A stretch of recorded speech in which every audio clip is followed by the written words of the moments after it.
안녕하십니까. 5월 18일 목요일 말씀 묵상 나누도록 하겠습니다. 같이 기도하겠어요. 사랑의 하나님 아버지, 오늘도 주의 말씀이 우리에게 능력이 되어 우리의 삶의 등불이 되게 하여 주십시오. 예수님의 이름으로 기도했습니다. 아멘. 네, 오늘은 31장 1절서부터 24절까지 보도록 하겠습니다. 같이 읽겠습니다. 주님께서 모세에게 이렇게 말씀하셨다. 너는 미디안 사람에게 이스라엘 자손의 원수를 갚아라. 그렇게 하고 난 다음에 너는 조상에게로 돌아갈 것이다. 모세가 백성에게 말하였다. 당신들 가운데서 전쟁에 나갈 사람들을 무장시키시오. 미디안을 쳐서 미디안에 대한 주님의 원수를 갚아야 하오. 이스라엘 모든 지파는 각 지파마다 어느 지파도 예외 없이 1000명씩을 전쟁에 내보내야 하오. 그래야 이스라엘 모든 족속에서 각 지파마다 1000명씩이 전쟁에 나가려고 무장을 하고 나섰는데 그 수는 12000명이었다. 모세는 각 지파에서 1000명씩 뽑혀온 이들을 전쟁에 내보내면서 제사장 엘르아살의 아들 비느하스에게 성소의 기구들과 신호용 나팔을 들려 그들과 함께 전쟁에 나가게 하였다. 그들은 주님께서 모세에게 명하신 대로 미디안을 쳐서 남자는 모조리 죽여버렸다. 그들은 군인들만 죽였을 뿐 아니라 미디안의 왕들도 죽였다. 에이와 레겔과 수르와 후르와 레바와 미디안의 레바 등 미디안의 5왕을 죽였고 보울의 아들 발람도 칼로 쳐 죽였다. 이스라엘 자손은 미디안 여인들과 그 아이들을 사로잡고 짐승과 가축대와 재산을 모두 약탈한 다음에 그들이 살던 성과 촌락들은 다 불질렀고 사람과 짐승은 다 노략질하여 모두 전리품으로 삼았다. 그들은 포로와 노략질한 전리품을 이끌고 모세와 제사장 엘라살과 이스라엘 자손의 회중이 있는 여리고 근처 요단강가 모압 평야의 진으로 왔다. 모세와 제사장 엘라살과 회중의 대표들이 모두 그들을 맞으러 진 밖으로 나갔다. 그러나 모세는 전선에서 막 돌아오는 군 지휘관인 천부장들과 백부장들을 보고 화를 내었다. 모세가 그들을 꾸짖었다. 어쩌자고 여자들을 모두 살려두었소. 이 여자들이야말로 부월에서의 그 사건 때에 발람의 말을 듣고 이스라엘 자손을 꾀어 주님을 배신하고 주님의 회중에 연병을 일어나게 한 바로 그 사람들이요. 그러니 이제 아이들 가운데서 남자는 다 죽이시오. 남자와 동참하여 사내를 안 일이 있는 여자도 다 죽이시오. 여자들 가운데서 남자와 동탐하지 않아 사내를 안 일이 없는 처녀는 당신들이 차지할 몫으로 살려두시오. 그리고 당신들은 진 밖에서 이레 동안 머물러 있어야 하오. 사흘째 되는 날과 이레째 되는 날에는 사람을 죽인 사람과 시체에 닿은 사람과 당신들만이 아니라 사람들이 사로잡은 포로들도 모두 부정탄 것을 벗는 예식을 올려야 하오. 그뿐만 아니라 모든 옷가지들, 모든 가죽 제품들, 염소털로 짠 모든 것들, 나무로 만든 모든 것들도 부정탄 것을 벗게 하오. 세상 엘라살이 전쟁에 나갔다 돌아온 군인들에게 말하였다. 이것은 주님께서 모세에게 명하신 법의 율례요. 오직 금, 은, 구리, 쇠, 주석, 납 등 불에 타지 않는 것들은 모두 불에 넣었다가 꺼내면 깨끗하게 되지만 정결하게 하는 물로도 깨끗하게 하오. 그러나 불에 타는 물건은 모두 물에 담갔다가 꺼내기만 해도 되오. 당신들이 입고 있는 옷은 일일째 일일째 되는 날에 빨아서 깨끗하게 해야 하오. 그렇게 한 다음에야 당신들은 진 안으로 들어올 수 있어. 네, 오늘은 여기 31장의 이제 이야기인데요. 여기는 이제 가나안 땅으로 들어가기 전에 지금 하나님께서 한 가지 처리해야 될 일을 지금 이 이스라엘 백성에게 명령을 합니다. 그것은 바로 미디안 족속을 이제와의 전쟁을 얘기하고 있는데 이 미디안 족속과의 전쟁은 바로 그 어디에서 부올에서 생겼던 그 문제 있지 않습니까? 그 저기 어디야?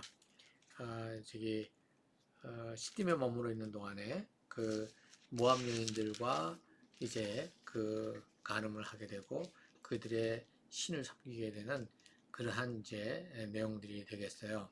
자, 이제 여기에서 이제 여기 미디안이 왜 여기에서는 미디안으로 등장하느냐 보면은 여기 모압과 미디안이 굉장히 긴밀한 관계를 가지고 있는 것을 우리가 볼 수가 있습니다.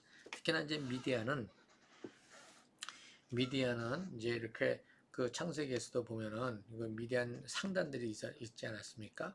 그 미디안 상단들이 멀리 저기 어, 어디에요? 그 바빌론 쪽에 그쪽에서부터 해서 커다란 상단을 이끌고서 내려와서 에집트까지 왔다 갔다 하고 있었던 그러한 어떻게 보면 이제 미디안 이 부족이 그런 면에 있어서 그 상술이 굉장히 높았던 그러한 저기 부족이었다는 것을 우리가 알 수가 있을 것 같아요. 그런데 여기에 보면 그 미디안을 갖다 주모자로 이렇게 보고 있는 것을 보게 되면 이 미디안 사람들과 그 다음에 이제 여기 이 모압 사람들과 굉장히 긴밀하게 활동을 했고 거기에 지금 앞부분에서 모압만 나오는데 그 미디안 사람들도 여기에 함께 연합해서 그 이스라엘을 이제 그 와해시키려고 했던 그러한 부분을 놓고 하나님께서 그들을 어떻게 하라고 그러냐면 지금 치라라고 명령을 하시죠. 그래서 이제 각 부족마다 1000명씩 불러서 이제 가지고 이제 치는데 이게 왜 여기서 이렇게 하느냐라고 한다면 이제 여기에 보게 되면 이제 앞으로 이제 여기 그 동편에 요단강 동편에 누가 남느냐 하면은 루벤 지파하고 갓 지파하고 므낫세가 반쪽 지파가 이제 거기 남지 않습니까? 그런데 이제 가나안 땅으로 전쟁을 하기 위해서 이제 거기에 있는 그 저기 뭐예요 그 군인들이 다 그쪽으로 넘어갑니다. 일정한 몇 명만 남겨놓고 다 넘어가죠. 이제 그럴 경우 지금 이 동편에 남아 있는 그 이스라엘 지파 세 지파는 굉장히 취약한 상황에 이게 있게 되지 않습니까? 그런데 지금 이 모압과 그다음에 미디안 특히 이제 미디안을 이제 쳐라라고 한 것은 이들이 굉장히 그 당시에 굉장히 영향력을 가지고 있는 그러한 부족이었다는 것을 우리가 알 수가 있을 것 같아요. 아까도 말씀드렸지만은 그 상단을 조직해서 많은 재물을 가지고 있어 재력과 모든 것들이 굉장히 탄탄한 그러한 부족이었다 이렇게 우리가 볼 수가 있을 것 같습니다. 있습니다.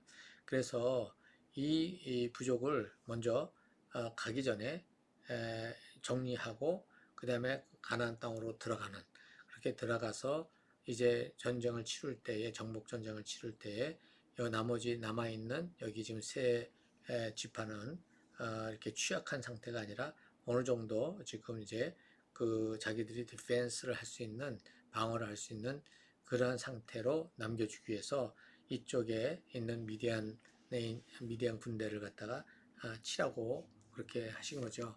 근데 이제 그것뿐만 아니라 또 한 가지는 이들이 지금 이스라엘 공동체를 와해시키려고 했던 그러한 이제 그 과거가 있지 않습니까? 이것에 대한 책임을 또 묻는 거라 이렇게 우리가 볼 수가 있습니다. 그래서 지금 여기에 지금 근데 이제 미디안 이 족속은 그 미디안의 그 저기 누구예요? 그 제사장 역할을 했던 사람이 누구냐? 또 여기 그 이드로 아닙니까? 그 저기 모세의 장인이 있단 말이죠. 그런 거 보면은 이제 그 모세가 만났던 그 미디안의 그 족속 중에 한 사람인 이드로는 저 남쪽 지방 쪽에서 살고 있는 것 같고 여기는 지금 벌써 좀 더 북쪽으로 올라와 있는 것 같아요.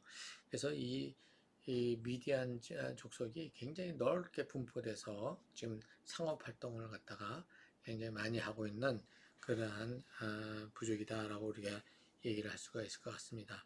근데 여기 또 보면 부올의 아들 8절에 보면 부올의 아들 발람도 칼로 쳐 죽였다 이렇게 된 걸 보면 이 앞부분에 그 저기 어디에요? 발람이 24장 25절에 보면 발람은 급히 길을 떠나서 그가 살던 곳으로 돌아갔다. 바로 이제 동쪽에 있는 나라 거기로 이제 메소포타미아 그쪽으로 돌아갔다 이렇게 돼 있는데 그 이후에 그 위에 이제 여기에 보면 부월에서 생긴 일이 이제 나오고 있는 거죠. 여기 지금 이 아이디어를 누가 줬느냐? 이 발람이 줬다 이렇게 얘기를 하고 있거든요. 31장 16절에 보면 부월에서 그 사건 때 발람의 말을 듣고 이스라엘 자손을 껴 주님을 배신하게 했다라고 하는 그게 이제 나오는 걸 보면 이제 그 발람이 메소포타미아로 떠나갔다가 그 시점에 이제는 이스라엘 군대가 진을 치고 이제 어느 정도 지내고 있는 동안에 다시 내려와서 지금 이 미디안 족속과 그 다음에 모압 여인들을 활용해 가지고 지금 이스라엘을 치는 어떤 그거를 또 하게 된 것이 아닌가 이렇게 생각이 듭니다. 그렇게 되고 나서 지금 여전히 거기에 남아있는 이 발람을 어떻게 해요? 이 미디안 전쟁을 통해서 이 발람까지 제거하는 그러한 이제 일을 여기서 하게 되는 것이죠. 자, 이렇게 보게 되면 발람은 어떤 존재냐? 이스라엘의 하나님이 여호와 하나님이 이스라엘의 하나님이라는 것은 알고 있고 그리고 거기를 치는 데는 그 여호와 신으로는 안 된다.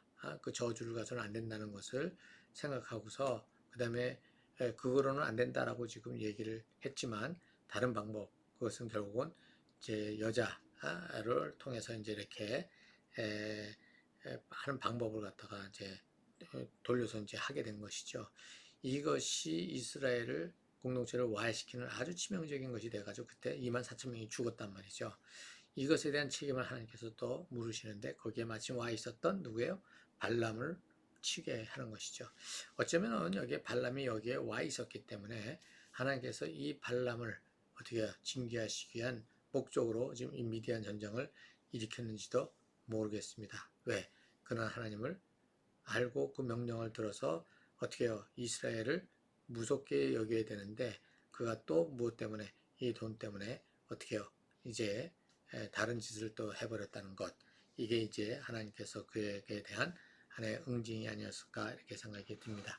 자, 이제 이렇게 하는데 보통은 이제 전쟁을 하면 그다음에 이제 여자와 그다음에 이제 애들 그다음에 재물들을 전부 다 가축들을 전부 다 전리품으로 이제 얻게 되는 게 그 당시 그 시대에 하나의 그 관례가 되는 거 아닙니까? 그런데 이제 이것을 두고 모세가 이제 화를 냅니다. 전리품을 두고 왜 여기에 보면 이제 그 17절에 이제 아이들 가운데서 남자는 다 죽이고 남자와 동침하여 사내를 안 일이 있는 여자도 다 죽이라 이렇게 얘기를 하고 있고 그렇지 않은 여자들은 살려라 이렇게 얘기를 하고 있습니다. 자, 그러면 이건 또 왜 이렇게 되어 있는가 라는 질문을 던져볼 때에 아까 우리가 그 봤던 그 내용에서 보면은 이제 이스라엘의 남자들이 모압 땅으로 가서 거기에 신전에 가게 되고 그렇게 되면서 거기서 여자들과 상관을 했지 않습니까? 그렇게 되는 거 아닙니까? 이제 이렇게 된 것들을 이렇게 됐기 때문에 하나님께서는 지금 이제 나가서 남자와 관계를 한 여자들은 다 죽여라 이렇게 얘기를 한 것은 바로 그때의 남자들을 어디로 끌고 가서 그 신전에 끌고 가서 그렇게 했던 그 여자들 이것을 누가 누군지는 모르잖아요. 그렇죠? 그러니까 일반적으로 뭐냐면 처녀가 아닌 다른 저기 여자들은 다 죽여라 라고 이제 얘기를 이제 명령을 내린 것 같아요. 이제 이렇게 되고 그렇지 않은 처녀들은 또 남겨두라고 그랬단 말이죠. 그것을 이제 포로 전리품으로 남겨라 이렇게 얘기를 하고 있는 것이죠. 자, 근데 이것도 사실은 뭐냐 이 여자들은 그러면은 저기 뭐야 그냥 전리품으로 가지고 가면 그들은 그냥 그냥 시녀로 살고 노예로 사는 건데 이들이 가지고 있는 영적인 어떤 그러한 도전은 그 어디야 이 이스라엘 진영에 영향을 안 줄까요? 이런 부분들에 대해서 좀 뭐랄까 조금 더 생각을 해봐야 될 부분이 있지 않나 하는 생각이 듭니다. 그리고 이제 전쟁을 하고 들어온 사람들이 그냥 직접 집으로 가지 못하고 정결의식을 행하고 일주일 동안 바깥에서 다 자기는 물건들과 모든 것들을 정결케 해야 된다는 것. 자, 이것은 결국은 이 전쟁을 하고 있지만 전쟁 자체가 뭐예요? 사람을 죽이는 일이 되어버리고 그것은 결국은 부정한 상태가 되어버린다는 것. 이것을 잊어버리지 않게 하는 것이죠. 그렇죠? 전쟁은 전쟁이되 함부로 어떻게 해요? 사람들을 막 죽이는 것은 사람에 대한 그 죽이는 것은 전쟁이라 할지라도 그것은 부정한 몸이 부정하게 되는 원인이 된다는 것을 갖다가 가르쳐 주고 있는 것이죠. 자, 이것이 이제 여기 오늘 이제 말씀 속에서 나오고 있는 것이다. 이렇게 보게 됩니다. 자, 우리 같이 기도하도록 하겠어요. 사랑의 하나님 아버지, 하나님께서 미디안 전쟁을 또 이렇게 하라고 명령하신 그 원인이 어디 있는지를 우리가 살펴보았습니다. 하나님, 이것을 우리가 어떤 그냥 문자적인 것으로 받아들이기보다는 이러한 이들의 행동과 삶의 어떤 그러한 행위들을 통해서 무슨 원리가 있는지를 살피고 그것을 영적인 원리가 있는 것을 우리에게 적용하는 그러한 시간이 되게 해 주십시오. 아버지 하나님, 우리 안에 우리를 휘돌고 망가뜨리려고 하는 모든 죄의 어떤 그러한 실말이라도 우리가 거기에 깨끗하게 정리하지 않는 이상에는 그것에 따라서 또다시 묶이고 또 넘어지게 된다는 사실을 우리가 알게 해 주시고 알고 그것을 잘 정리하는 그 어떤 여지를 남기지 않는 그러한 삶의 태도를 우리가 갖게 하여 주십시오. 아버지 하나님, 우리도 모르는 사이에 세상의 어떤 가치에 마음이 유혹이 되면 롯처럼 자기가 갖고 싶은 어떤 그런 유혹으로 자기의 삶을 결정을 합리화시키는 그러한 실수를 정하게 되는데, 우리가 그러한 실수가 잘못된 선택이 되지 않도록 우리에게 어떠한 기회가 만들어지지 않도록 스스로 잘 정리하는 그러한 지혜를 우리가 갖게 하시고 결단력을 갖게 해 주시기를 간절히 바라며 예수님의 이름으로 기도했습니다. 아멘.